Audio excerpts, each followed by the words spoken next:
Lily traced the faded image on the album cover with her small finger. Elvis Presley in his prime, with that mischievous smile and eyes that seemed to hold all the secrets of rock and roll. She was only 9 years old, but in her heart, Elvis wasn't just a singer. He was a superhero, a king, a whisper of magic in a world that often felt gray and ordinary. Their small apartment in downtown Memphis was usually filled with the rumble of passing buses and the distant wail of sirens. But when Lily put on one of her Nana Rose's Elvis records, the noise outside faded, replaced by the soulful blues of Heartbreak Hotel or the electric energy of Hound Dog.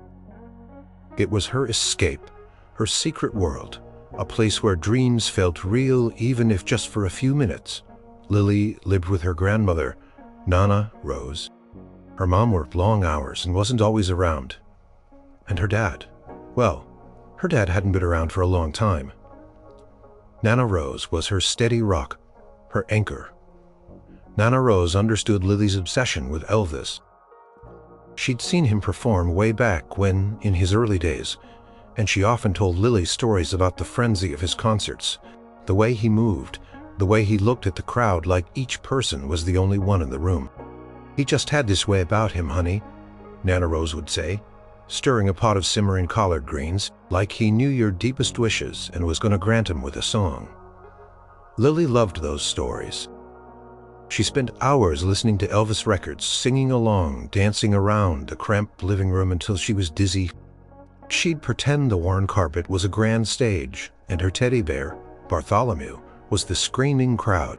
Her birthday was coming up in a few weeks, and though she hadn't dared to voice it, her biggest wish, the one that beat like a drum in her chest, was to see Elvis live. It felt impossible. Tickets were expensive and concerts were always sold out months in advance. She knew Nana Rose worked hard, cleaning offices downtown, and money was always tight.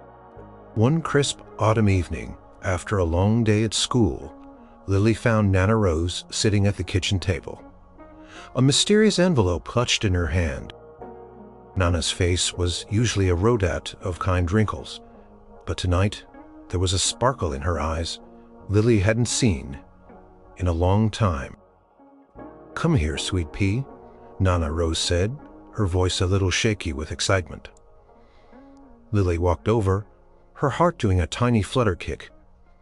Nana Rose held out the envelope. It was thick, made of heavy paper, and on the front, in elegant script, was the name of the biggest concert venue in Memphis. "What is it, Nana?" Nana Rose slowly opened the envelope, pulling out 2 stiff, glossy cards. Lily's eyes widened. She recognized the iconic image instantly, a silhouette of Elvis, mid-swirl, microphone in hand. "They're tickets," Lily breathed, her voice catching in her throat. She looked at the date. Next Saturday. And then she saw the section and row number. Front row, center stages, wash over her. Front row, center stage. It was like finding a real-life pot of gold at the end of a rainbow. She looked at Nana Rose, tears welling in her eyes. "But how?" she whispered, unable to comprehend. Nana Rose chuckled, a warm rumbling sound. "Let's just say an old friend owed me a favor, and I knew exactly what to ask for." She winked. "Plus, it's an early birthday gift, isn't it? My little superstar deserves to see her king." Lily launched herself into Nana Rose's arms, burying her face in her grandmother's shoulder. She could feel the soft fabric of Nana's worn blouse, smell the faint scent of laundry soap, and the comforting aroma of collard greens. This wasn't just a concert. It was a dream taking flight. For the next week, Lily could barely focus on anything else. School seemed to blur into a background hum. She spent every spare moment preparing. She decided on her outfit, her best denim dress, a little too big, but it was the prettiest thing she owned. She practiced her favorite Elvis songs, perfecting her imaginary microphone grip in the mirror. She even started a small drawing of Elvis, hoping to finish it in time to give it to him. Though she knew it was a silly thought, he wouldn't see it, let alone take it. and still the hope was a warm flicker inside her. The night before the concert, Lily could hardly sleep. Every time she closed her eyes, she saw the bright lights of the stage, felt the roar of the crowd, and heard Elvis's voice, not from a record player, but real, alive, right in front of her. She pictured herself sitting there, so close, she could almost touch the stage. What would he be like in person? Would he really look at the audience, like Nana said? "Don't stay up too late, sweet pea," Nana Rose called from her room, her voice soft in the quiet apartment. "You need your rest for the big day." "I know, Nana," Lily whispered back, though she knew sleep was a million miles away. She clutched her drawing pad, the unfinished portrait of Elvis, peeking out. She had drawn him with his guitar, a faint smile on his face, his eyes looking out almost as if he were looking at her. She hoped with all her heart that tomorrow he just might. The morning dawned bright and clear, painted in the golden hues of an autumn sunrise. Lily was up before Nana Rose, practically vibrating with excitement. She had laid out her denim dress the night before, along with her favorite saddle shoes. She even polished the shoes until they gleamed, reflecting the slivers of sunlight that managed to pierce through the kitchen window. Nana Rose, bless her heart, had prepared a special breakfast. Fluffy pancakes with a drizzle of maple syrup, a rare treat. "Fuel for a king-sized adventure," she'd said, smiling at Lily's barely contained energy. Their journey to the concert venue wasn't long, just a few miles across town, but to Lily it felt like a grand expedition. They boarded the city bus, which was already bustling with people, many of them dressed up, heading for various weekend activities. Lily clung to Nana Rose's hand, her eyes wide, taking everything. Every passing street, every familiar landmark seemed to hum with a new, exciting energy. "Are you excited, darling?" Nana Rose squeezed her hand. "More than anything, Nana," Lily breathed, leaning her head on her grandmother's shoulder. She felt a warmth spread through her, a mix of pure joy and a tiny flutter of nerves. What if it wasn't as magical as she imagined? What if Elvis didn't look as magnificent in person? A silly thought. She knew, but the stakes felt incredibly high. This was her biggest dream. As the bus rumbled along, Lily hummed snatches of Elvis songs under her breath. Nana Rose, sensing her nervous energy, started to hum along too. "Love me tender, then. Can't help falling in love." Their voices, soft and a little off-key, blended together, creating their own private concert on the public bus. Just as they were nearing the stop closest to the venue, the bus suddenly lurched and then sputtered to a halt. A collective groan went through the bus. "Oh, Nana," she whispered, her voice trembling. "What if we miss it?" Nana Rose, ever calm, patted her hand. Now, sweet pea, don't you fret. This ain't gonna stop us. It's just a little detour." She looked out the window. "We're close enough. We can walk the rest of the way." Lily looked out. It was a good 15 blocks, maybe more. Nana Rose wasn't as young as she used to be, and her knees sometimes bothered her. "Are you sure, Nana? It's far?" "Of course, I'm sure," Nana Rose said with a determined glint in her eye. She stood up, gathering her small purse. "A little walk will do us good. Builds character." "It does." They stepped off the bus onto the sidewalk. The air was cool but invigorating. Lily looked down the street, and though she couldn't see the venue, yet she could already feel the energy emanating from that direction. People were streaming past them all, heading the same way, a joyful river of fans. They started walking. Nana Rose kept a steady pace, and Lily walked beside her, her earlier anxiety slowly replaced by a renewed sense of purpose. Every step brought them closer. She imagined Elvis already there, maybe practicing his moves, maybe just thinking about the thousands of people waiting for him. As they got closer, the atmosphere intensified. The street was buzzing with chatter, laughter, and a distant muffled sound of music. Vendors were selling Elvis-themed souvenirs, scarves, buttons, t-shirts. The air smelled of popcorn and anticipation. Finally, they rounded a corner, and there it was. A colossal building loomed ahead, its marquees blazing with lights proclaiming in bold letters, Elvis Presley, Live in Concert. The crowd outside was immense, stretching for blocks, a vibrant tapestry of excitement.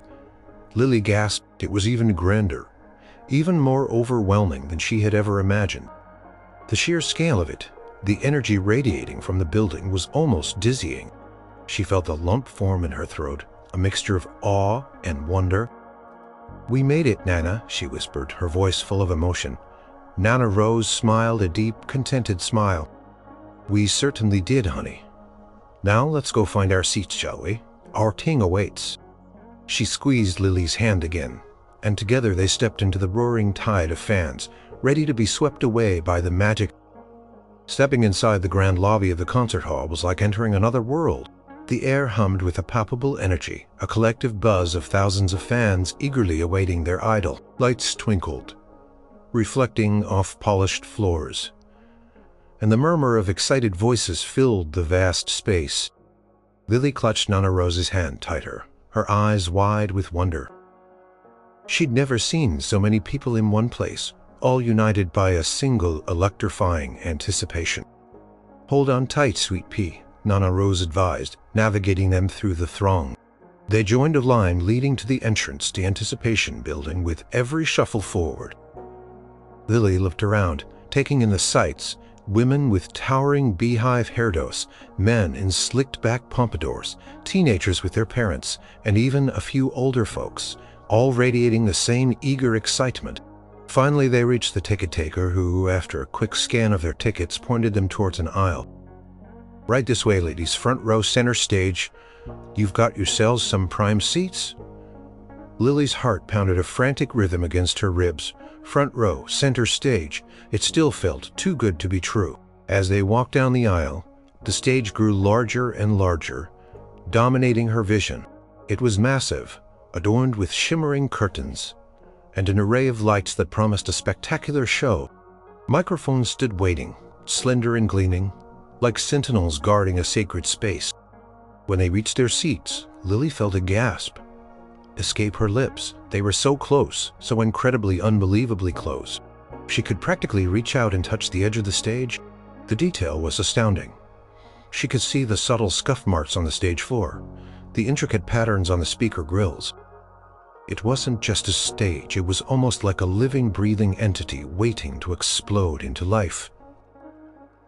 "Oh, Nana," Lily whispered, her voice trembling with awe. It's perfect." Nana Rose smiled, her eyes crinkling at the corners. "I told you, didn't I?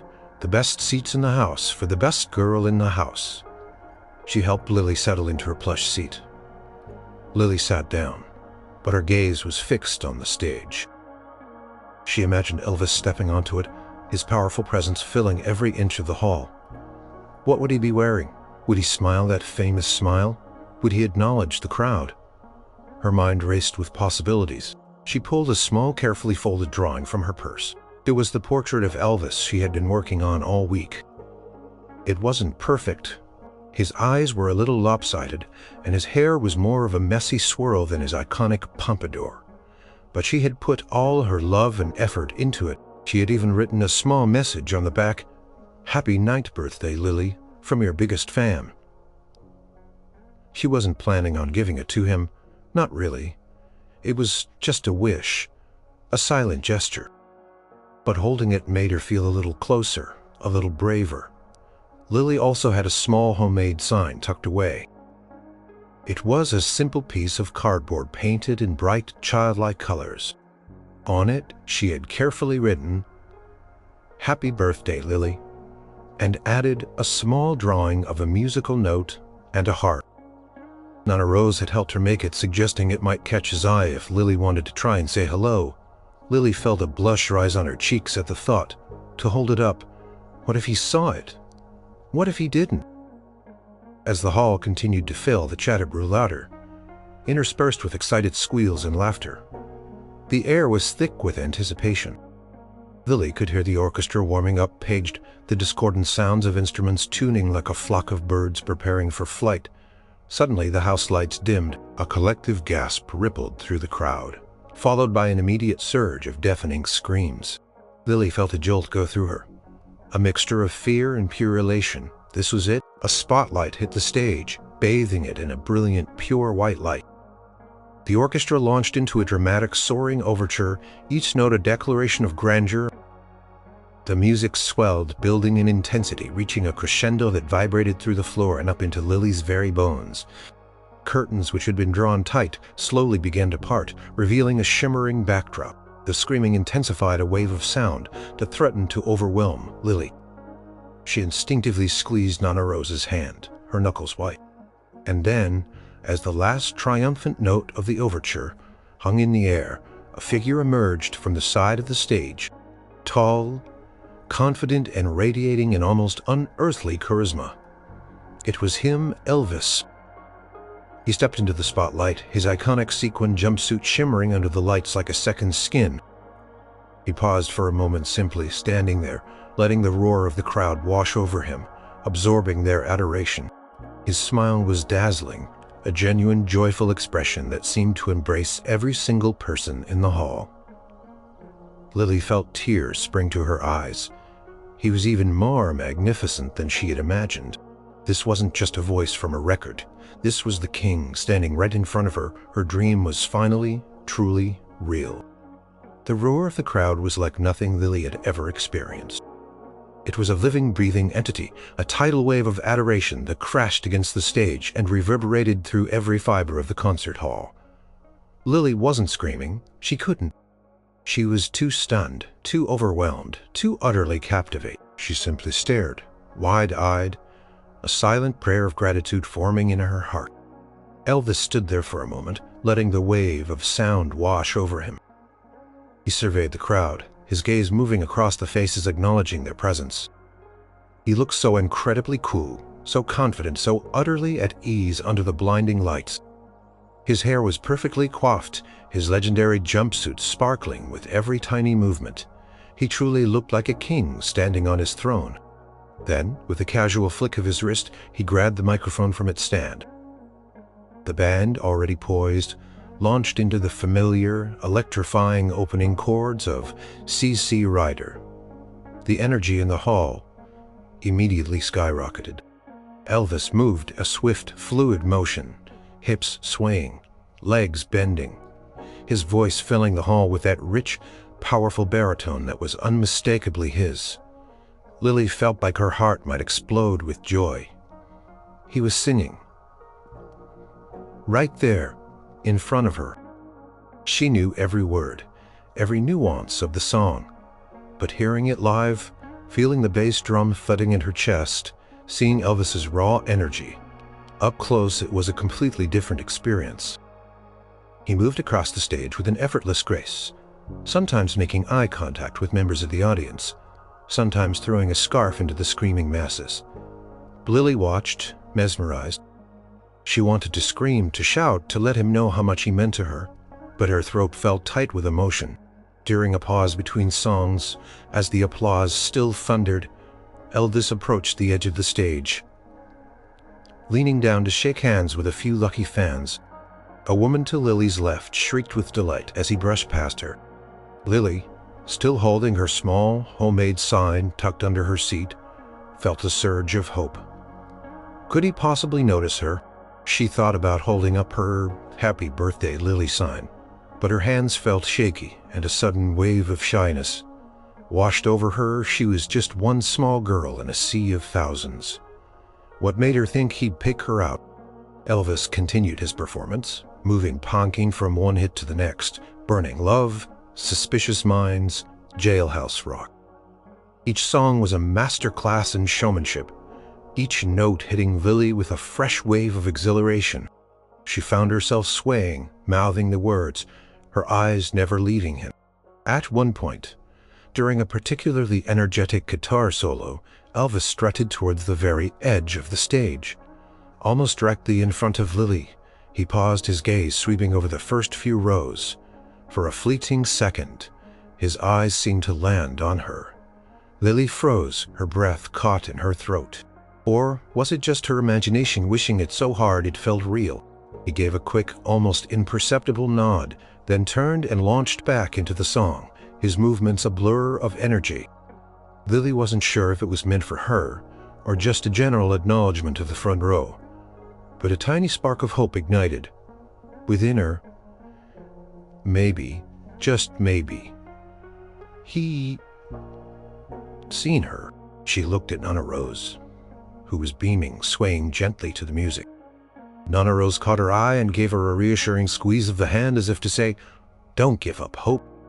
Inspired, Lily slowly, carefully, slid her small happy birthday, Lily, sign out from under her seat. It was a modest sign, nowhere near as flashy as some of the professional-looking banners others held up, but it was hers. She held it low at first, just above her lap, gathering her courage. Concert was a whirlwind of music, lights, and pure unadulterated joy. Elvis was everything she had dreamed of, and more. He was magnetic, his voice powerful, his presence awe-inspiring. Yet, amidst the grand spectacle, Lily felt a small, almost desperate desire for just one more moment of connection, one more glance. As he finished a particularly powerful ballad, the lights softened and the tempo slowed. Elvis walked to the microphone. A rare moment of quiet intimacy settling over the arena. He took a sip of water, his eyes once again scanning the faces in the front row, lingering slightly longer this time. Lily, feeling a sudden surge of courage, slowly lifted her sign. Her hands trembled, but she held it high enough for him to see, hoping against hope that her small hand-painted message would catch the eye of the king. The arena pulsed with a soft anticipatory hum. As Elvis took a moment catching his breath between songs, the spotlights dimmed, leaving him bathed in a warm, intimate glow. He wiped his brow with a silk handkerchief, and his gaze, slow and deliberate, began to drift over the front rows. Lily held her breath. Her happy birthday, Lily, sign held steady, though her arms were starting to ache. Her heart hammered against her ribs, a frantic little bird trapped inside her chest.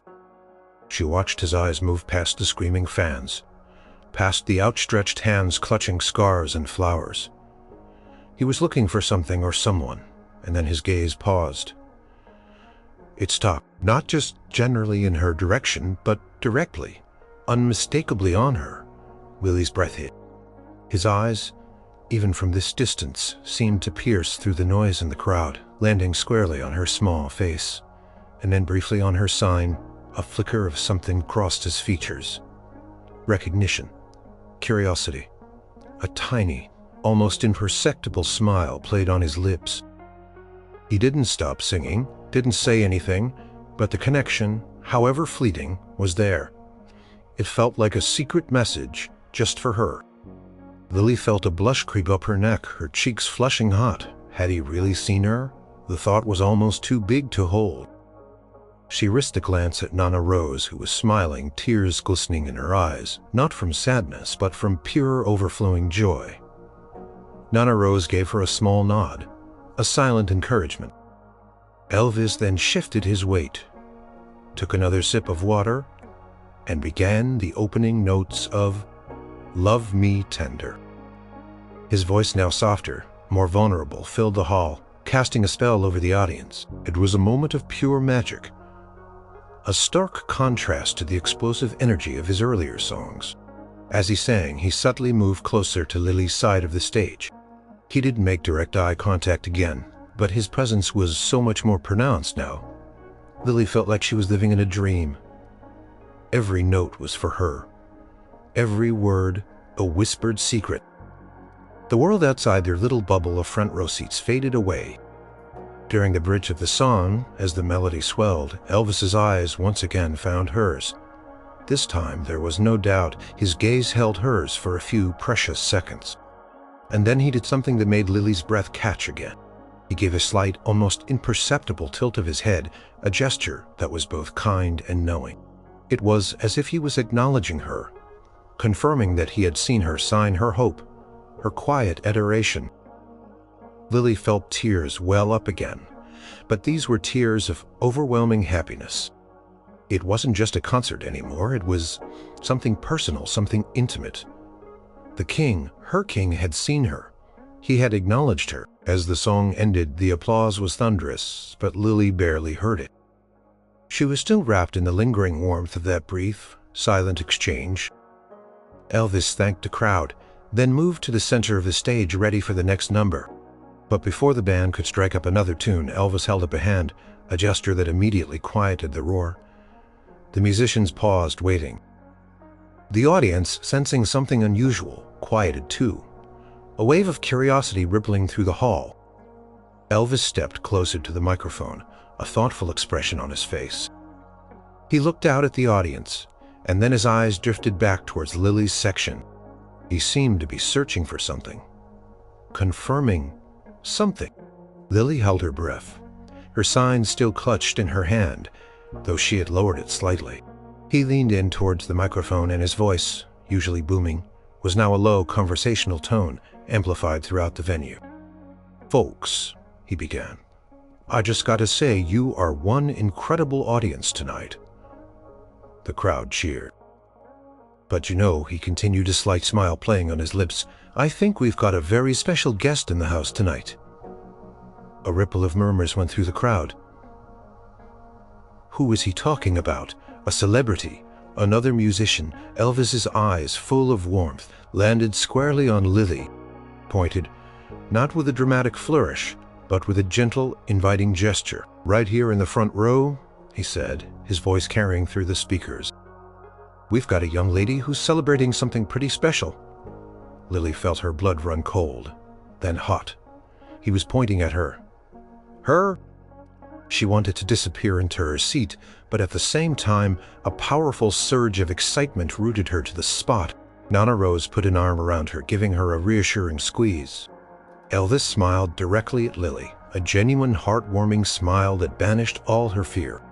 "I see your sign there, darling," he said, his voice full of kindness, "and I believe it's your birthday." A hush fell over the audience, quickly replaced by a wave of curious whispers. All eyes turned to the front row, trying to spot the lucky person Elvis was addressing. Lily felt herself flush crimson, suddenly aware of the thousands of eyes now fixed on her. She instinctively tried to shrink into her seat, but Nana Rose's arm around her shoulder was a comforting anchor. "Go on, honey," Nana Rose whispered, giving her a gentle nudge. "He's talking to you." Lily dared to look up. Elvis was still smiling, his gaze unwavering, patiently waiting for her. He looked even more handsome up close, his presence radiating warmth, rather than just star power. He seemed genuinely interested, a twinkle in his eye. "How old are you going to be, sweet pea?" Elvis asked, his voice gentle, projecting clearly through the speakers. Lily found her voice, though it was barely a squeak. "9, she managed to stammer out, her voice cracking with nerves and excitement. A soft alto rippled through the crowd. Elvis chuckled, a warm, rich sound. 9 years old. Well now, that's a mighty fine age to be, and a mighty fine night to be celebrating it, wouldn't you say?" He paused, letting the words hang in the air. The crowd was silent, captivated by this unexpected, tender moment. It was a side of Elvis they didn't always see on stage, a glimpse of the man behind the myth. Elvis then turned slightly to address his band members, giving them a subtle nod. The drummer caught his cue, then the bassiste. A soft, familiar melody began to drift through the hall, slow and melodic. Lily's eyes widened. She recognized the tune instantly. Her heart leaped into her throat, beating a frantic rhythm against her ribs. No, it couldn't be. Elvis turned back to Lily, his smile widening. He raised the microphone, and then, his legendary voice, usually so powerful and full of rock and roll energy, softened into a tender, melodic hum. "Happy birthday to you," he sang, his gaze fixed solely on Lily. Lily felt tears stream down her face, hot and fast. It was real. This was happening. Elvis Presley, the king, was singing happy birthday to her. To 9-year-old Lily, sitting in the front row, it was beyond anything she could have ever dreamed. Nana Rose, tears of her own in her eyes, squeezed Lily's hand tightly. Lily could feel the immense emotion radiating from her grandmother, a mix of pride, joy, and overwhelming love. The band joined in their instruments, adding a gentle harmony to his voice. The entire audience, thousands upon thousands of people, caught on. A ripple of voices started in the rows behind them, swelling until the entire concert hall was filled with the sound of "Happy Birthday." It was an incredible, surreal moment. The sheer volume of voices all singing for her. For Lily, led by Elvis Presley himself, it wasn't just a song. It was a wave of warmth, of kindness, of collective goodwill, washing over her. She felt like she was floating, suspended in a bubble of pure, unadulterated happiness. Elvis continued to sing, his eyes never leaving hers. He wasn't just performing, he was giving her a gift. A moment she would cherish forever. His voice was steady and true, filled with a genuine sincerity that touched her deeply. He even changed the lyrics slightly, murmuring, "Happy birthday, dear Lily," emphasizing her name, making it even more personal, even more special. Lily just sat there, tears blurring her vision, a wide, trembling smile on her face. She felt like the luckiest girl in the entire world. All the worries, all the struggles, all the quiet loneliness she sometimes felt vanished in that moment. All that existed was the King's voice, the sound of thousands of people singing for her, and a profound, overwhelming love from her Nana Rose. When the last note faded and the collective chorus of "Happy Birthday" died down, a silence fell, filled only by the echoes of the song and the soft murmur of appreciation from the crowd. Elvis lowered the microphone, his smile still radiating warmth. He gave a slight, almost imperceptible bow in Lily's direction, a gesture of respect and affection. Then, with a final mischievous twinkle in his eye, he blew a gentle kiss in her direction. The sound of the final note of "Happy Birthday," sung by thousands of voices, led by the King himself, hung in the air like a delicate, shimmering veil. Lily sat frozen, tears streaming down her face, her chest heaving with emotion. It felt like her heart was too big for her body, overflowing with a joy so profound it was almost painful. Elvis stood there, his eyes still on her, a soft, compassionate smile on his lips. He wasn't performing for the crowd anymore. He was simply sharing a moment with a little girl who had dared to dream.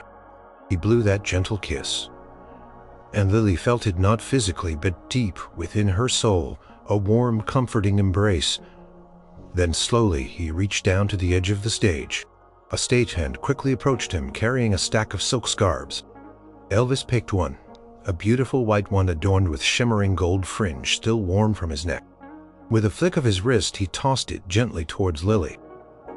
It sailed through the air, a graceful arc, and landed right in Nana Rose's outstretched hand. Nana Rose, her own eyes glistening with tears, caught it deftly. She looked at the scarf, then at Elvis, and then at Lily, her smile radiant. Lily could only gasp. A scarf. One of his scarves. The ones he wore during his performances. The ones fans clamored for. It was a tangible piece of the magic, a real physical memory of this incredible moment. Nana Rose immediately wrapped the soft silk around Lily's trembling fingers. It smelled faintly of his cologne, a clean masculine scent that Lily knew she would forever associate with this night. The crowd, which had been silent in awe, now erupted in a wave of thunderous applause and cheers. Not just for Elvis, though there was plenty of adoration for him, but also for Lily. People in the surrounding rows leaned over, smiling, giving her thumbs up, some even tearing up themselves. Strangers were congratulating her, their faces alight with shared joy. Lily was still too overwhelmed to speak. She just clutched the scarf, its softness a soothing comfort against her skin. She looked at Elvis one last time. He gave her a final warm smile, a silent promise that this moment was real. And then, with a subtle nod to his band, the music surged back to life. The electrifying opening chords of "Hound Dog" filled the venue, and Elvis was back in full performance mode, his hips swaying, his voice powerful, his movements captivate. The crowd instantly re-engaged, screaming and cheering, completely swept up in the concert's energy. But for Lily, the concert was now imbued with a whole new layer of meaning. Every song, every move felt like it was still connected to that personal, heartwarming interlude. She watched him dance, still holding his scarf, and felt a profound sense of gratitude. This wasn't just a show. It was a memory etched forever into the very fabric of her being. She watched him through a shimmering veil of happy tears, wiping them away with the back of her hand, careful not to smudge the soft silk scarf. Nana Rose put her arm around Lily again, pulling her close for a hug. "You got your wish, didn't you, sweet pea?" Nana Rose whispered into her hair. Lily nodded, burying her face in Nana Rose's shoulder for a moment, unable to form words. She could only feel intensely and purely. It was more than a wish granted. It was a confirmation that magic existed, that kindness could come from the most unexpected places, and that even a small girl's quiet dream could be heard by a king. The rest of the concert passed in a blur of glorious sound and dazzling lights. Elvis continued to put on an unforgettable show, his energy never waning. But every now and then, Lily would glance down at the scarf in her hands, and the warmth of that moment would wash over her again, bringing fresh tears of joy to her eyes. She knew she would never forget this night. It wasn't just about seeing Elvis perform, it was about being seen by him, acknowledged by him, sung to by him. It was a gift that went far beyond the music. A moment of pure, unadulterated human connection that transcended the stage and the thousands of screaming fans. It was a moment of magic that she would carry with her for the rest of her life. The final notes of "Can't Help Falling in Love" lingered in the air. Elvis's voice, a tender caress that left the entire audience spellbound. He took his final bow, throwing out more scarves, blowing kisses, and then, with a last wave, he disappeared behind the shimmering stage curtains. The house lights came up, and the roar of the crowd, a mix of satisfaction and longing, slowly began to subside. Lily felt a strange mix of exhilaration and melancholy. Concert was over. The magic had receded from the stage, but the warmth of Elvis's kindness still glowed brightly within her. She was still clutching the white and gold scarf, its silk soft and cool against her skin. It was real. This hadn't been a dream. As the crowd slowly began to disperse, funneling towards the exits, people in the rows around Lily and Nana Rose started to notice her. Whispers turned into excited murmurs. "That's the little girl," he sang to her. "Did you see him toss the scarf?" Strangers smiled at her, some reaching out to pat her shoulder, offering words of congratulations. "That was truly something special, honey," an elderly woman with sparkling eyes said, her voice filled with genuine warmth. A young couple wished her a happy birthday, even though it wasn't officially her birthday yet. Lily, still overwhelmed, could only manage shy smiles and nods. Nana Rose, ever her protector, gently guided her through the dispersing crowd. "Let's get you home, sweet pea," she murmured, her voice thick with emotion. "You've had quite a night." As they walked out of the concert hall and into the cool night air, the buzz of the city felt different, brighter, somehow more melodic. Lily looked up at the stars, which seemed to twinkle just for her. The sheer scale of what had happened finally started to sink in. The king of rock and roll had stopped his show for her, a small girl from Memphis. The walk back to the bus stop felt much shorter than the walk there. Lily kept clutching the scarf, occasionally bringing it up to her nose to inhale the faint lingering scent of Elvis's cologne. It was a tangible connection to the man, to the moment. On the bus ride home, Lily leaned against Nana Rose, exhausted but buzzing, with a quiet, profound happiness. "Nana," she whispered, her voice still a little hoarse from the emotion. He really did it. He really saw me." Nana Rose stroked her hair. "Of course he did, sweet pea. You've got a pure heart. And a king like him, he can see that he has a way of connecting with people, truly seeing them.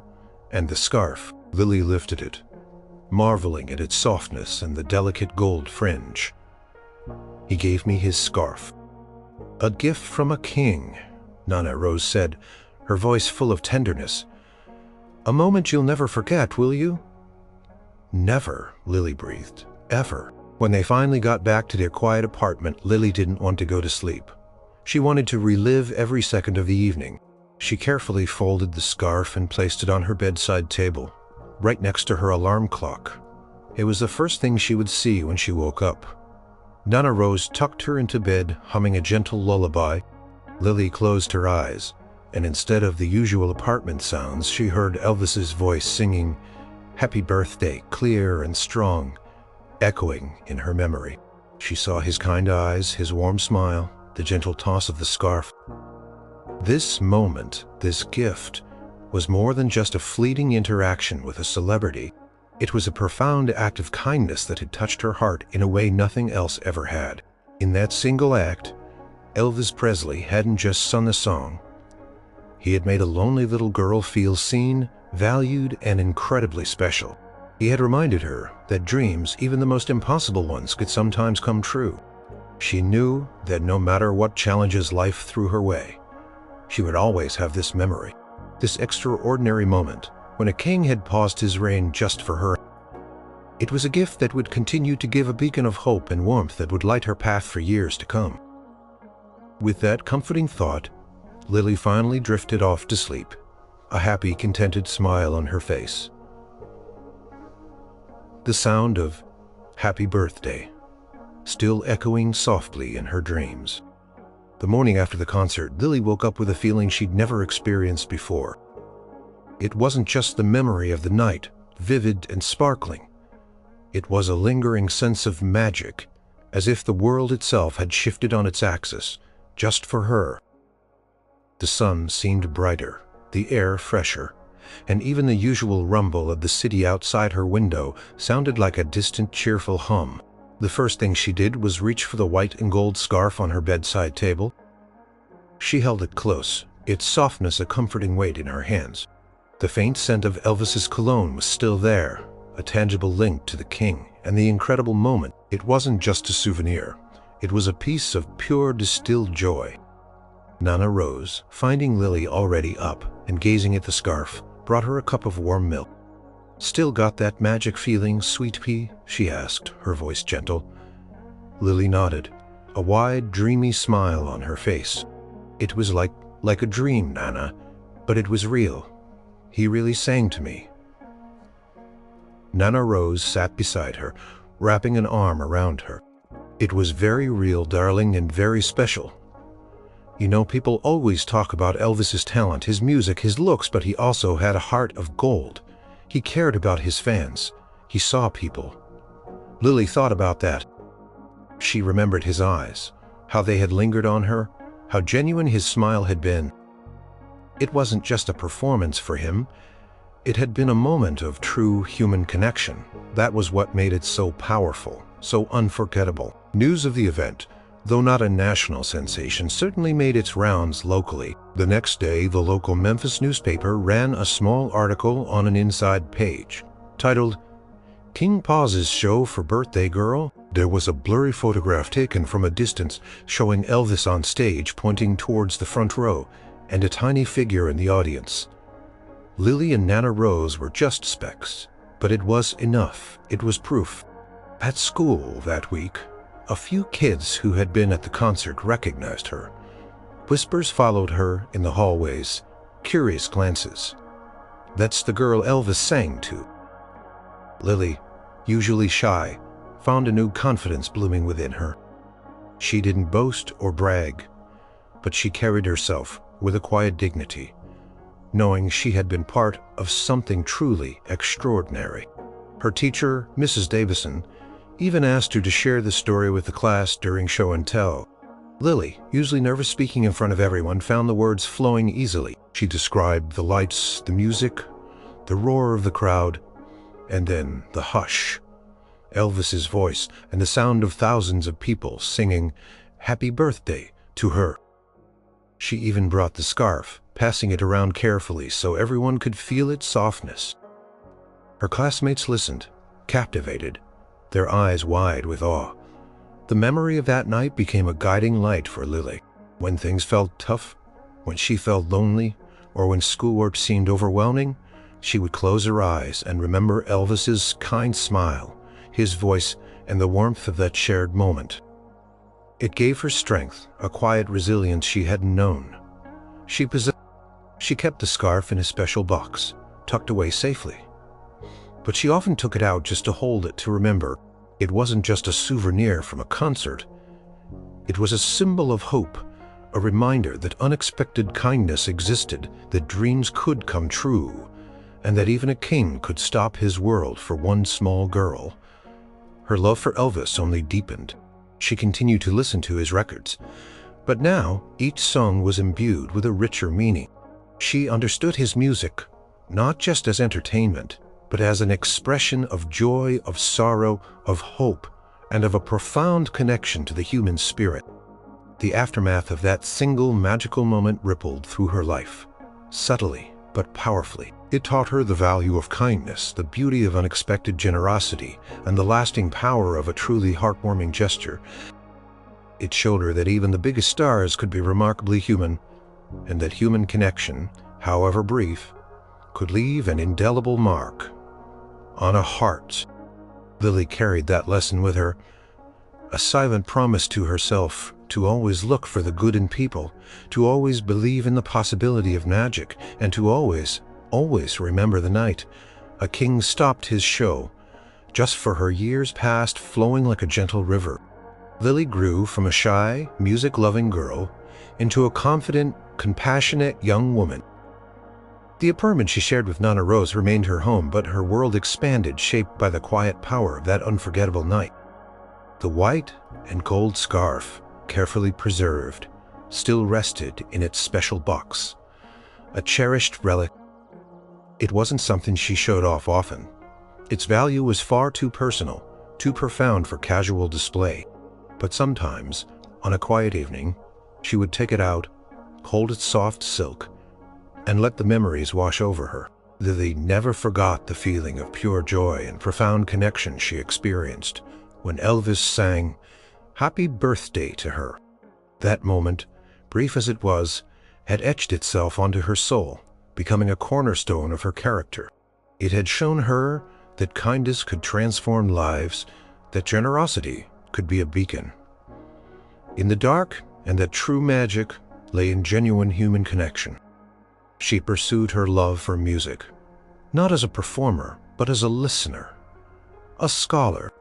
She studied music history, finding immense satisfaction in understanding the stories behind the songs, the lives of the artists, and the cultural impact of their art. Elvis remained her eternal king, but her admiration for him had deepened, extending beyond his iconic status to acknowledge the compassionate man behind the legend. She learned more about his charitable acts, his private gestures of kindness, and understood that her experience was not an anomaly, but a testament to his true character. Lily found a career in a local community center, working with children from difficult backgrounds. She found herself drawn to the quiet, often overlooked children, the ones who reminded her a little of herself at 9 years old. She believed in the power of small gestures, of making each child feel seen and valued. She understood that a single moment of kindness, a word of encouragement, or a simple acknowledgement could ignite a spark of hope in a child's heart, just as Elvis had done for her. She organized music programs encouraging children to express themselves, to find their own voices. Sometimes she would share her story, not to boast, but to inspire. "You see," she would tell them, holding up a faded newspaper clipping of that blurry photograph, "sometimes the biggest people do the kindest things, and it can change everything." Nana Rose lived a long and happy life, eventually passing peacefully in her sleep, knowing she had given Lily the most precious gift of all, hope. Lily missed her terribly, but she carried Nana's love and her wisdom in every beat of her heart. One day, many years later, Lily found herself walking through a public park, watching a group of children play. A small girl, no older than 9, sat alone. Lily felt a familiar tug at her heart. She walked over and sat beside the girl. "Are you okay, sweetie?" Lily asked gently. The girl looked up, her eyes wide. "It's my birthday," she mumbled, but nobody remembered. Lily's heart squeezed. "Well," she said, a warm smile spreading across her face, "I remember. Happy birthday." And then, quietly, she began to sing. "Happy birthday to you. Happy birthday to you. Happy birthday, dear." She paused, looking at the girl. "What's your name, honey?" "Sarah," the girl whispered. "Happy birthday, dear Sarah," Lily sang, her voice soft and true. Sarah's face slowly broke into a hesitant smile, then a full beaming grin. The simple act, the unexpected kindness had transformed her. Lily watched the smile spread and felt a profound sense of peace. The magic, she realized, wasn't just about Elvis or the grand stage. It was about connection. It was about seeing someone, truly seeing them, and offering the moment of pure, heartfelt warmth. Elvis Presley's legacy was in his music. Yes, but for Lily, his greatest legacy was that single heartwarming act of kindness. It had blossomed within her, guiding her life, reminding her that even the smallest gesture could leave the biggest mark. And in paying it forward, one quiet act of kindness at a time, Lizzie ensured that the King's gift, the King's magic, would live on.